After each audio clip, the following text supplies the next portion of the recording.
On this episode of China Uncensored, 8 basic things you need to know about China's stock market crisis.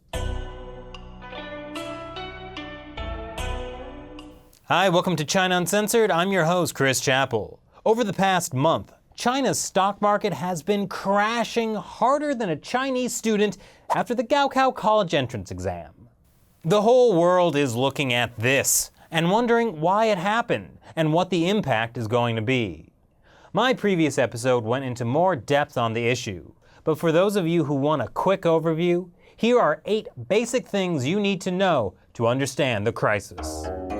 Number 8. China has 2 stock markets. Mainland China has 2 stock markets, and both of them have dropped hard. There's the Shanghai Stock Exchange, which is the main one, and the Shenzhen Stock Exchange, which has more tech stocks. Hong Kong also has its own independent stock exchange, but it hasn't been affected as much. So when you hear about China's stock market crisis, we're only talking about the Shanghai and Shenzhen exchanges. Number 7. The big drop. China's 2 stock markets were growing like crazy for months.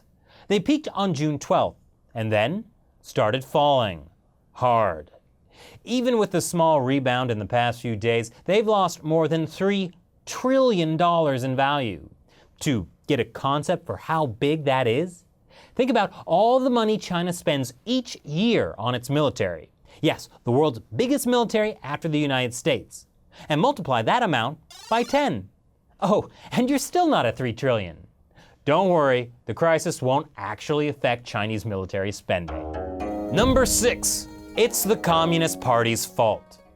So remember how the Chinese Communist Party has been worried about the real estate bubble? Building ghost cities and such? So about a year ago, the party was like, hey everyone, how about you put your money in the stock market instead? And they had state media publish articles encouraging everyday people, most of whom had no investment experience, to put their hard-earned savings into the stock market.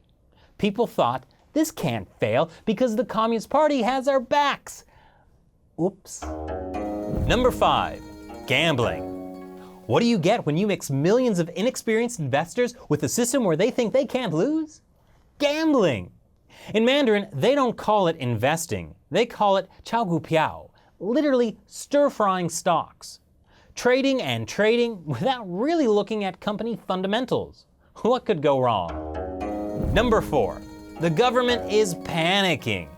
The government is freaking out and wants to stop the bleeding. So they're taking drastic actions. That includes allowing more than half of all listed companies to simply stop trading. Stopping all new IPOs, meaning no new companies can go public.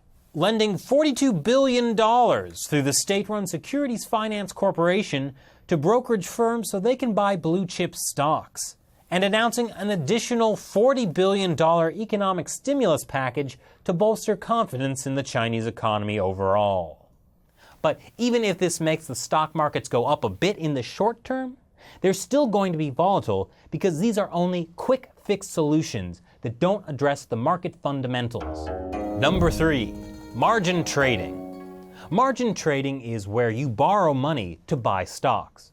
This magnifies your gains, but also your losses. That's why so many Chinese investors have lost so big. Why did they take this risk? Because the Communist Party encouraged them to.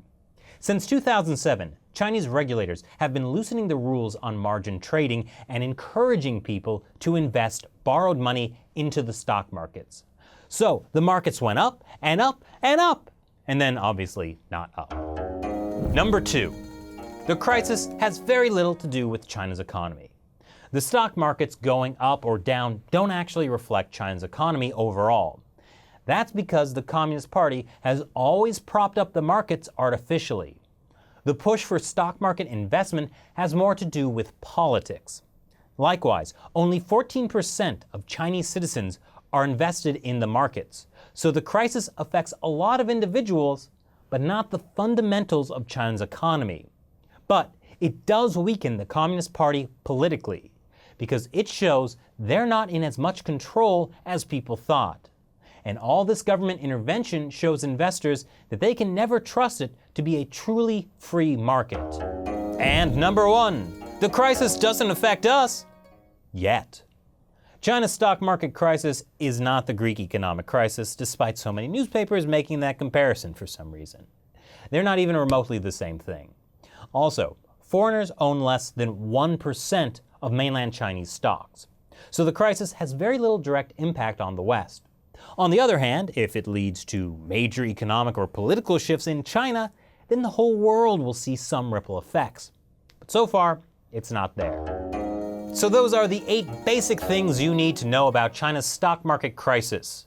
Be sure to check out my previous episode where I go into more depth about the issue with China Uncensored copy editor Shelley Zhang. And let me know in the comment section below what you think about the crisis. Once again, I'm Chris Chappell. See you next time. For more on this, I'm joined by China Uncensored's economics copy editor Shelley Zhang. Shelley, how did we get to this point? Well, Chris, the Chinese Communist Party was worried about an overheated real estate market. So over the past year, they've been telling people to invest money in the stock markets instead. They had state-run media say things like, it's a super bull market, and encouraging huge amounts of investor confidence. That sounds like Super Bowl to me.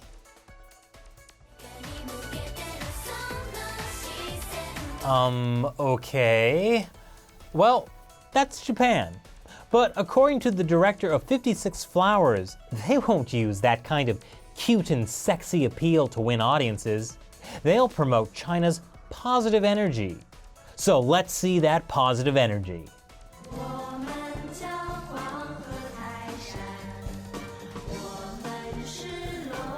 Is it just me, or is this kind of boring? Whoa, what's that? A drone!